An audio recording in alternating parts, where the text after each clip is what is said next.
আদিত্য, কাল একটু সময় হবে তোমার? কয়দিন ধরে ভীষণ মাথা ব্যথা, একটু ডাক্তারের কাছে যেতাম। আদিত্য ল্যাপটপে বসে কাজ করছিল, এমন সময় কথাটা বলে উঠল মোহনা। আদিত্য কাজের মাঝে ল্যাপটপ থেকে চোখ না ফিরিয়েই বলে উঠল, আমার সময় নেই, কাল ইম্পর্টেন্ট মিটিং আছে। মোহনা বলল, আপনি একটু সময় করে ছুটি নিন না, অনেকদিন কোথাও একসাথে ঘোরা হয়নি, আর ডাক্তারের কাছে যাব। আদিত্য বলল, আশ্চর্য, সেদিনই তো ঘুরে আসলাম, আর তুমি হাজার জোরাজোরি করলেও আমি সময় দিতে পারবো না। এবার অনেক টাকার ডিল এটা, আর তোমার হয়তো মাইগ্রেনের সমস্যা, তুমি ডাক্তারের কাছে চলে যেও গাড়ি নিয়ে।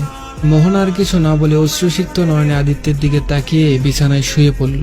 এখন রাত 2টা-3টা পর্যন্ত এভাবেই কাজ করে যাবে আদিত্য, আর সকালে উঠে অফিসে চলে যাবে। মোহনাকে একটু ভালো মতো সময় দেয় না। আদিত্যের সাথে পারিবারিকভাবে বিয়ে হয়েছে, সবকিছু ঠিকঠাক ছিল। আদিত্য ভাবে টাকাই সব সুখের মূল, কিন্তু আসলেই কি তা সঠিক? একটা মানুষকে সময় দেওয়ার থেকে বড় সুখ আর নেই। সারাদিন মোহনা বাসায় একা একা পড়ে থাকে, রাতে আদিত্য আসলেও একটু কাছে টেনে সময়ও দেয় না। তার ভাবনাতেও আসে না যে একটা মানুষ তার অপেক্ষায় সারাদিন একা একা কাটিয়ে দেয়।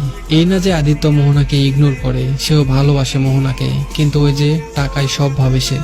কয়দিন ধরে মোহনার হঠাৎ হঠাৎ ভীষণ মাথা ব্যথা ওঠে, তাই আজকে ভাবলো আদিত্যকে একটু বলে একসাথে ডাক্তারের কাছে যাবে, কিন্তু তার হলো না। মোহনা এসব ভাবতে ভাবতেই ঘুমিয়ে পড়ে। আদিত্য কাজ শেষ হতে হতে অনেক রাত করালো। সে মোহনার দিকে এক ফলক তাকিয়ে কাঁথা টেনে দিয়ে নিজেও শুয়ে পড়ল। সকালে উঠে পাশে আদিত্যকে দেখলো না মোহনা, বোধহয় অফিসে চলে গেছে। মোহনার আজ উঠতে উঠতে দেরি হয়ে গিয়েছে। ইস, মানুষটা তার জন্য না খেয়ে অফিসে গেল। মোহনা আপন মনে বিড়বিড় করে ফ্রেশ হয়ে এলো। তারও আর কিছু খেতে ইচ্ছে করেনি, তাই রেডি হয়ে ডাক্তারের উদ্দেশ্যে বেরিয়ে পড়ল। সন্ধ্যায় ডাক্তার দেখিয়ে বাড়ি ফিরল মোহনা। ডাক্তার কি বলল মোহনা? প্রতিদিনের মতো রাতে ল্যাপটপে কাজ করতে করতে জিজ্ঞেস করলো আদিত্য। মোহনা এক ফলক মানুষটার দিকে তাকিয়ে বলে উঠল, ও কিছু না, মাইগ্রেনের সমস্যা।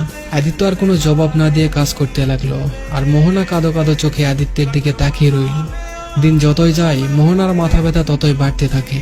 প্রতিদিনের মতো আজও আদিত্য মোহনার আগে ঘুম থেকে উঠল। আদিত্য উঠে মোহনার দিকে এক পলক তাকিয়ে ফ্রেশ হয়ে অফিসের দিকে রওনা হয়ে গেল। কাজের মাঝে হঠাৎ করে কল বাজতেই আদিত্য বিরক্ত বোধ হলো। ভাবলো মোহনা কল করেছে। প্রতিদিন এই মেয়েটা 3-4 বারের উপর কল করে করে কাজে ডিস্টার্ব করে। আদিত্য বিড়বিড় করে মোবাইলের দিকে না তাকিয়ে কেটে দিল। তারপর কয়েকবার বাজতেই আদিত্য কল ধরিয়ে রাগী গলায় বলে উঠল, উফ মোহনা, তোমায় কতবার বলবো আমি কাজের সময় কল না দিতে। দ্রুত বাসায় এসো আদিত্য। ওপাশ থেকে মায়ের ভারী কণ্ঠ শুনতেই আদিত্য বলে উঠল, মা, গ্রামের বাড়ি থেকে তুমি কখন এলে, আর তোমার কণ্ঠ এমন শোনাচ্ছে কেন? আদিত্য আর কিছু না ভেবে দ্রুত অফিস থেকে বেরিয়ে এলো। বাসার সামনে আসতেই দেখলো অনেক ভিড়। এত ভিড় কিসের আদিত্য বুঝতে পারল না। সকালেই তো সবকিছু ঠিকঠাক ছিল।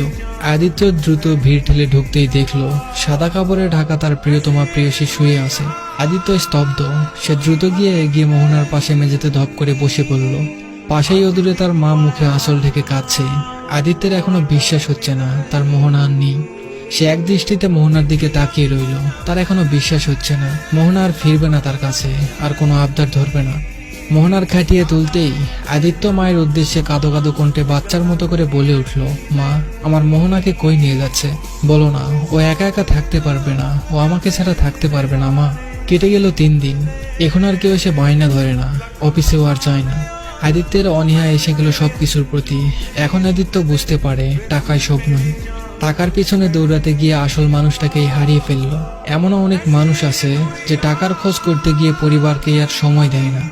এমন যেন কারো না হয়, টাকাতেই কিন্তু সব নয়। তো এই ছিল আজকের গল্প। আশা করি গল্পটা ভালো লেগেছে। গল্পটা ভালো লাগলে অবশ্যই কমেন্ট করে জানাবেন, আর নতুন নতুন গল্প পেতে অবশ্যই পেজটা ফলো করে দিবেন।